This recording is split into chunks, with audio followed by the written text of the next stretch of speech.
Our spotlight today is on Jessica Lynn Verdi. I'm Hey, so ready. Jessica. I'm so ready. How do you not? I can understand why you don't have a guest talking during your little thing. Oh, I have so many hot takes on all of them. I figured. Hi, everyone. Thanks for having me. Thanks for Do you coming. know All right. B2K? Do you know B2K? Omari and Girl, They're there are probably old things. friends. There's another podcast out there that goes celebrity or who are they? And those people are who are they? And B2K does sound familiar, but I also was getting it confused with BTS, which is the Korean pop. You know, That's hilarious.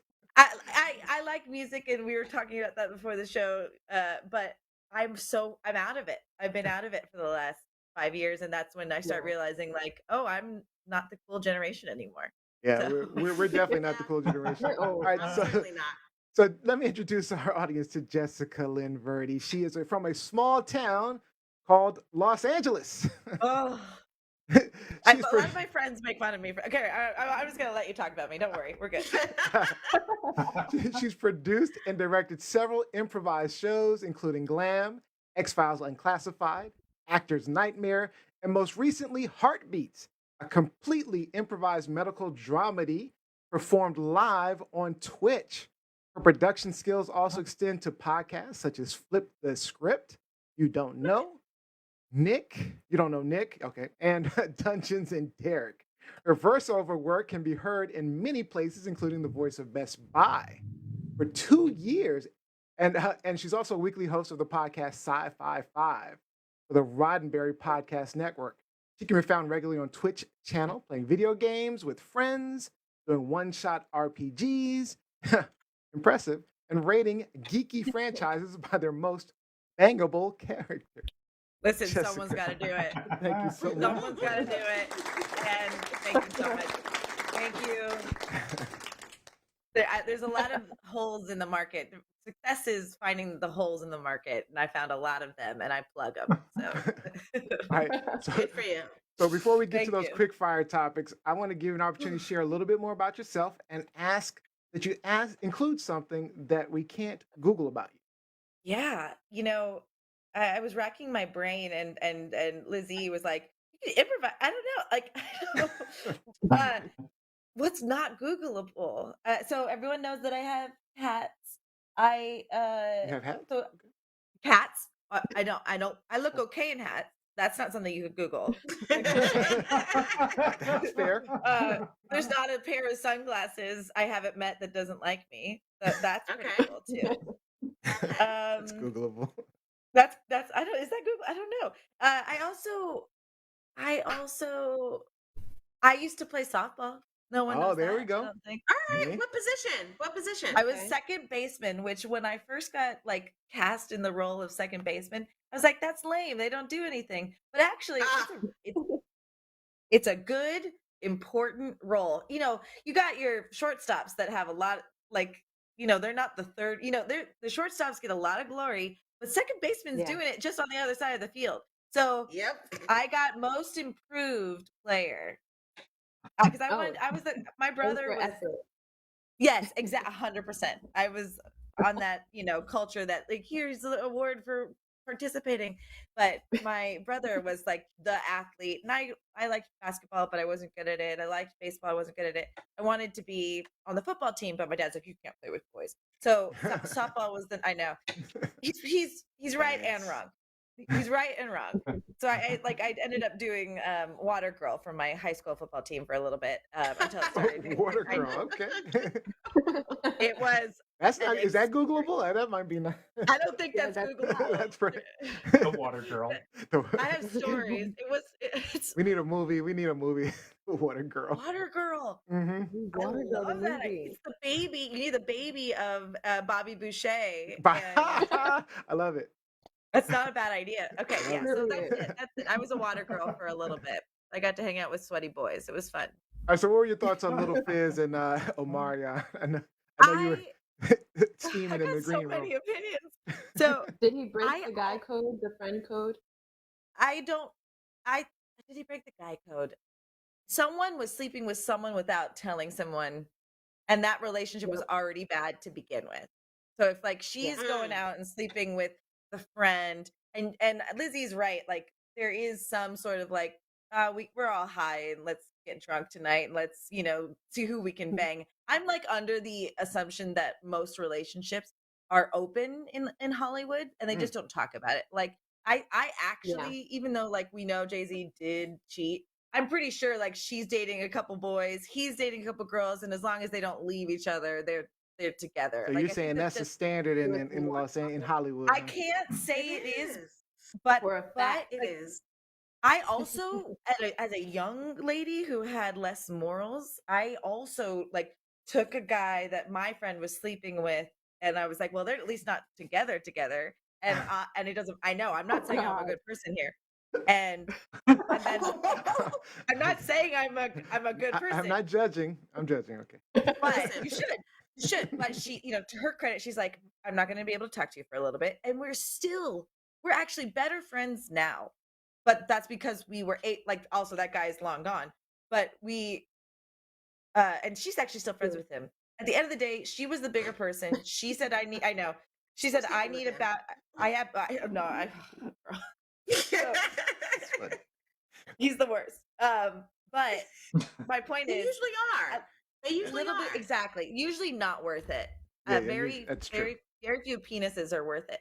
So very few penises. Oh wow, okay. Oh, just say truth. It's the truth. I don't know what this I don't know. From, but like every girl has a penis she regrets. Some of us have several. Some of us have several. I have zero. My personal opinion is my personal experience was enough time, enough respect, enough growth, and being willing to admit, like being able to go, hey, I actually did screw up here, made for a stronger relationship. And it's possible that those two boys actually had a apology ahead of time and then went on stage and did it. We just won't know what politics and PR company said you needed to do this. In relationship counseling, they tell you that how you come out of conflict and problems is, defines how good of a friendship you really have or how good of a relationship you really have. That's really, it's also hard to know until you've been through it that when you have adversity, if you take the time to go, well, where's this person coming from and where am I coming from, and try to find common ground, you'll actually get to know and love that person better if you're coming at it the right way. It's potentially or respectfully, and go like someone told me you can love crazy from across the street about that same guy too. He's like, but I love him. He's like, love him from across the street. I was like, you're right. I don't need him in my life. I as a friend, like, why are you in my business? Why are you trying to be where I have been? And where are we going to go with this friendship afterwards? You expect us to trade stories? You expect me to be the shoulder you cry on when he fucks you over? Absolutely not. Like, I just, for my friendships, and everyone knows this about me, there is a border, there's a line, there's a border. And that's one thing that I protect. My shit is over here, your shit is over there. Let's stay in each other's lane. Let's stay in each other's lane. Like Winter points out, 6 Will and billion Jada. people on the planet. Yeah. That's different. That's different, though. They weren't entangling. They weren't entangling with each other's friends. They were just cheating. No, I don't know that they were cheating. The way that they put it, which was also vague, to be fair. Okay, hold on. They were about to break up, and she was sleeping with that guy. Yeah, they were married. That's what I read. I read what. But they were still married. They were still married, but they were then Will separated. Did you follow up though? Will said after the fact, Will acknowledged that he had his own entanglements. So I think that they were on the rope, and they were good. He even said in the red table talk that like we were done. He said I was done with you. So I think they were dating, but not publicly split up. Which I imagine the majority of people that are publicly split up as Hollywood people, we don't know that they hadn't been together for 2 years. They have, and also if you notice, most of those news pieces are shared on Friday so that we forget about it. It's amazing. Like whenever something drops on Friday, let's bring this back up in the after show. Jessica's going to stick around, so let's bring this back up in the after show. Robbie, did you have a question for Jessica? Oh, a few. Because I really enjoyed checking out your stuff just leading up to this segment. But from your demo reel, I really enjoyed Karen's character. This is someone that I think could be cast in Sunny in Philadelphia. She really strikes that nerve with me. So, what is your inspiration for Karen, and was the name chosen very deliberately? Okay. I can't. So I'm going to give a little bit of context. I'm so honored that you love this character. I'm in an improvised, all-female improvised group called Ripley Improv, and one of the shows we created was called Glam, the Gorgeous Ladies of Arm Matches. And we learned how to do long-form narrative improv. So we'll take like a full show or Shakespeare and improvise the shit out of it. So we took Glow and we improvised our own arm instead of fake wrestling. We fake arm match. And so in order to build the show, we got to like feel out what characters we wanted to play. And I was just getting into this phase of chaotic neutral or chaotic evil with my RPG world. And we needed an antagonist, but also like a troubled antagonist. So Karen, this was before we were talking about Karens being what Karens are. I just knew it was an ugly ass name. And I was like, wow. Yes. Karen's doubly bad for you. Well, first of all, I have an aunt Karen who, rest in peace, was lovely and amazing, but Karen has a connotation, and I knew it in 2016. And so I knew that like there's this phase that most actors or actresses may go through or may never come out of where you're like, I just want to look beautiful. I just want to show, I want to be the hero in the RPG campaign. I want to be the ingenue. And then I had just gotten into space. I was just turning 30 and I was like, fuck everything. This person sucks. She's a stripper. She has a baby. She doesn't know who that dad is. And so, and there is some of that archetype in the actual show Glow. But it was just really nice to play this troubled, bitchy Karen person. It was really fun. And she's very misanthropic, which ends up showing up a lot in my tabletop like characterizations. I really like that just by starting off with a hard exterior, it gives you a lot of arc movement throughout a storytelling. I love that she could be in It's Always Sunny in Philadelphia. I got to get them a demo reel. It's a great idea. Johnny. I actually have a few questions, but really quick, your last name Verdi is unique and beautiful. Can you tell us a quick backstory? That's so sweet. It's not our real last name. So I didn't know that. I know. So first of all, I'm going to take the compliment. It is different. It's somebody's real last name. It's somebody's It is a real last name. It's a real last name. It, though. My grandfather was bastardized at the age of 2. I guess his dad like took off. Like, I don't want anything to do with this kid. And my grandfather left his family or his mom like when he was 16. Ends up meeting a man named Father Verdi in probably New Jersey or something, and takes the surname because it was the closest thing he ever had to a father. I didn't know this until my grandfather had died, but I had always felt like Verdi wasn't us or wasn't me. And I struggled with whether I wanted to have a stage name or not, because I didn't know if it had the gravitas or if people, I don't know. It's first of all, at the end of the day, whatever you put out there, people are going to go, oh, cool. So even if I was just, Baby J, someone would be like, cool, she's cool, Baby J, that's who she is. True. But so Jessica Lynn Verdi, I actually had to do Jessica Lynn Verdi because there's already a Jessica Verdi in SAG. So that's interesting. So while I've learned to love the story of it, I'm really curious to who he was, what is our real last name, where is the lineage. I used to think we were like related to Giuseppe Verdi, who is an Italian composer from way back when. That would have been cool. It would have been cool because there's a lot of music. My grandmother wrote for Motown. My brother's got a record deal with Universal right now. There's a lot of music, so it would have made sense. Yeah. So much music. I almost did that. I almost did the music path, but I didn't want to do it every day. It's a whole nother story. Wow, you're like really talented. So you sing and you write. I mean, you sing and you play as well.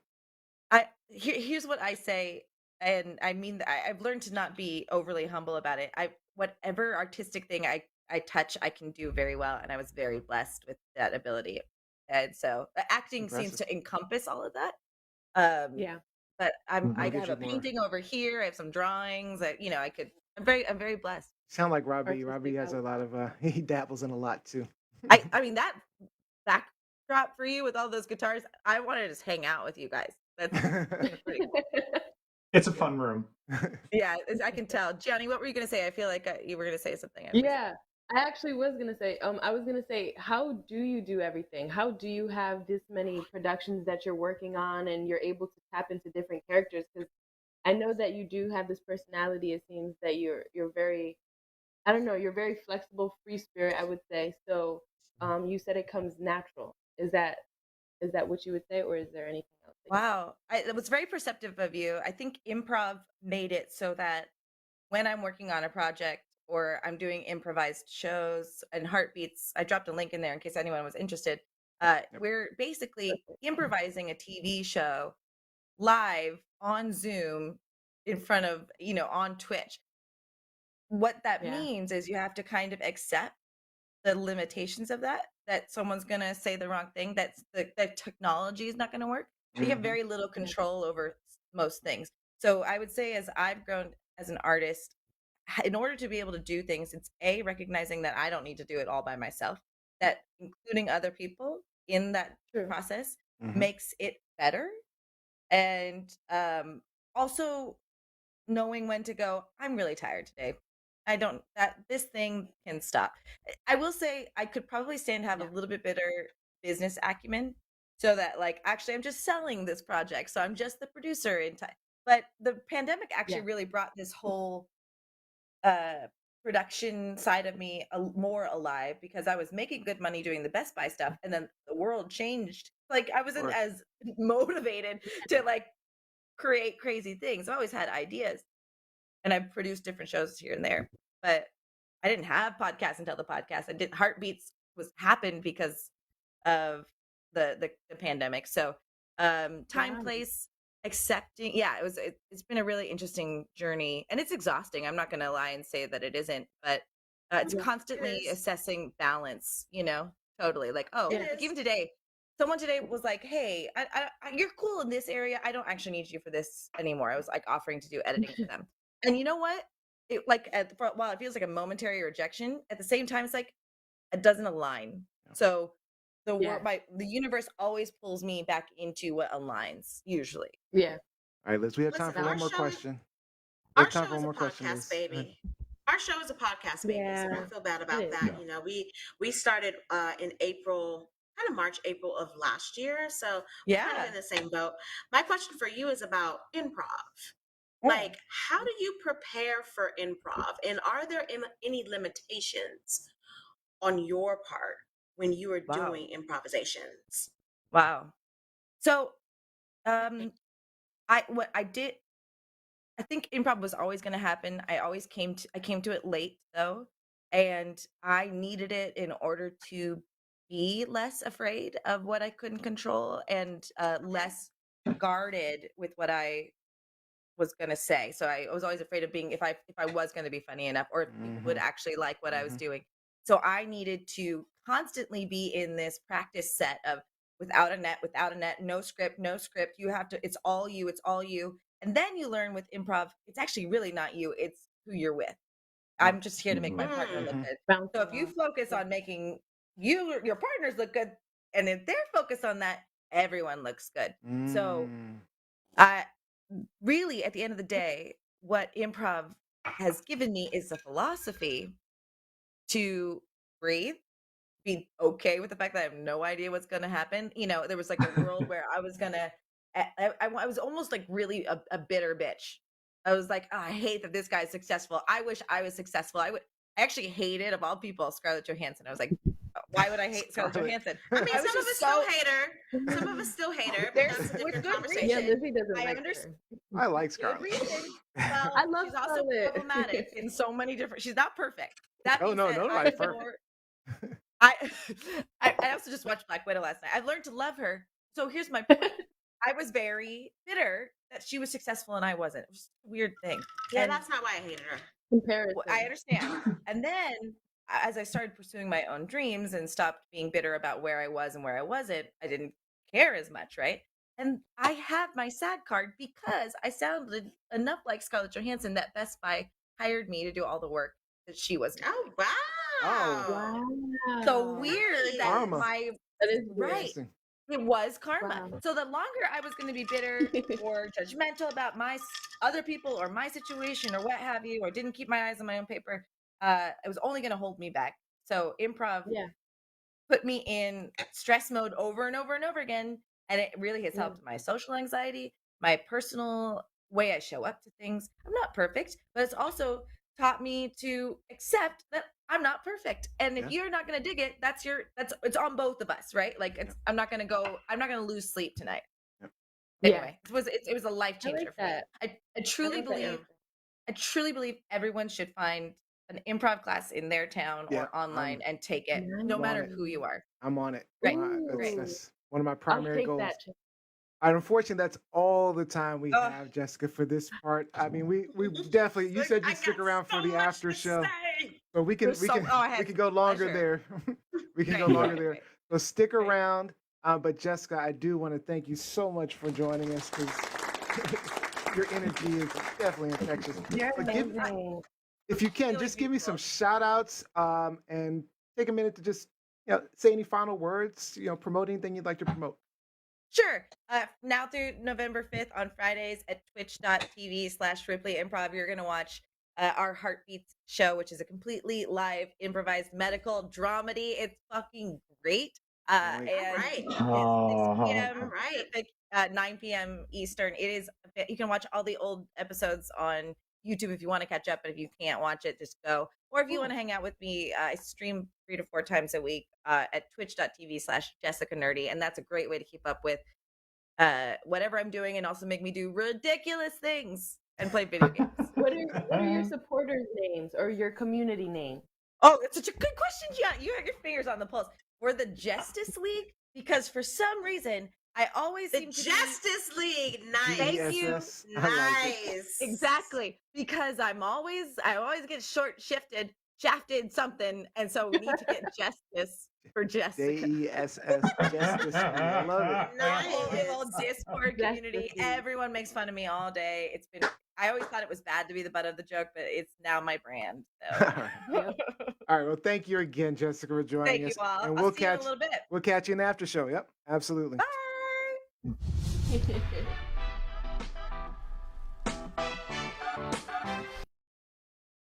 Nice. Fun guest. She was Very a fun fun. guest. She was a fun guest. All right. We got to get into it. We're behind